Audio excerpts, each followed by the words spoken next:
Mga ka-sports, tapos na ang second window at aminado tayo masakit ang dalawang talo kontra sa powerhouse team ng Australia Men's National Basketball Team at New Zealand Men's National Basketball Team. Pero ang tanong, may matinding rest back ba ang Gilas Pilipinas sa third window? Ma-activate na ba sina Kai Sotto at Michael Phillips? At kailangan na ba talaga may palitan sa lineup? Pag-usapan natin yan ngayon. Kung trip mo po ang ganitong content, paiwan ng follow at pa-subscribe na din. Tara po, simulan na natin.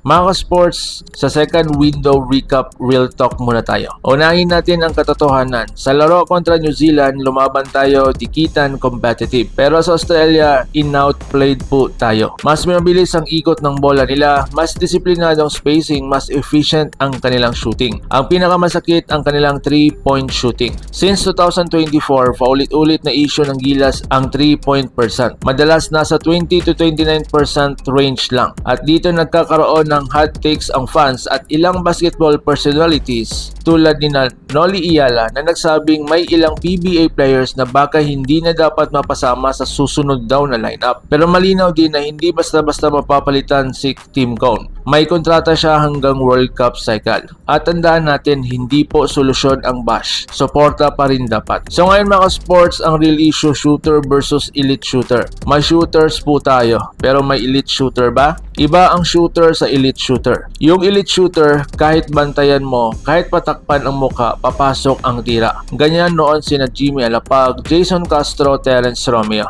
Ngayon, kulang tayo sa guard creator na kayang gumawa ng sariling tira, gumawa ng tira para sa iba, may consistent shooting. Mga possible options, sila Robert Bolick, SJ Bilanghel at JJ Mandakit. So mga sports sa third window, bagong Gilas pa. Ngayon papasok ang exciting part, no? Si Michael Phillips, isang modern forward. Ang 6'8" na forward mula sa DLSU, si Michael Phillips. Eligible na siya bilang local at ano ang kanyang kayang maibibigay. Unang-una dyan, energy, hustle, switchable defense, modern FIBA athleticism. Sa modern FIBA basketball, kailangan mo ng versatility forward na kayang mag-switch at tumakbo sa open court. Malaking upgrade ito. Sumunod si Kai Sotto, the X Factor. Kung may isang pwedeng magbago ng identity ng Gilas, ito ay si Kai Sotto. Kapag nandyan siya, may rim protection tayo, may inside presence, may intimidation factor. At kapag sinamahan pa sina AJ Ido at Junmar Fajardo, magkakaroon tayo ng legit size advantage sa Asia. Pero ang malaking tanong, lalaro ba si Kai sa July window? Dahil tandaan, home court na ng Australia at New Zealand ang laban. Mas mahirap, mas physical, mas pressure. So ngayon mga sports, kung aalisin natin ang games na may Kai, record natin under coach team mula 2024, 4 wins, 9 losses na po sa FIBA. At karamihan sa panalo kontra Iraq, Saudi at Guam. At sa second round, posibleng makaharap natin ang Jordan Men's National Basketball Team, Iran Men's National Basketball Team at Syria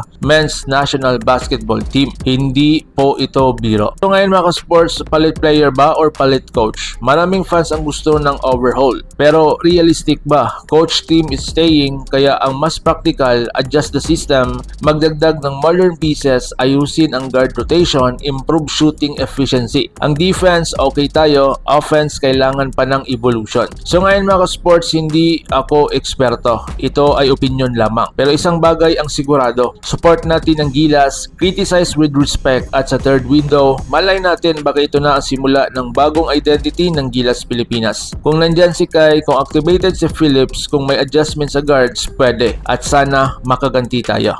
Like, share, and subscribe, and don't forget the bell para updated tayo pareho sa mundo ng basketball world. Laban Pilipinas, puso, so paano? Ingat po kayo.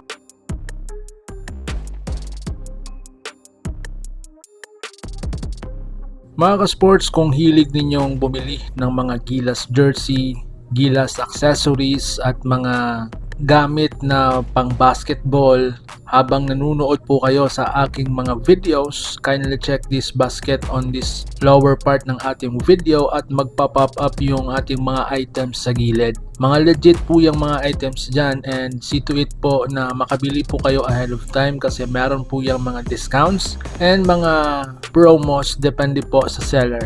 And also, kunting suporta din as a content creator po. Salamat!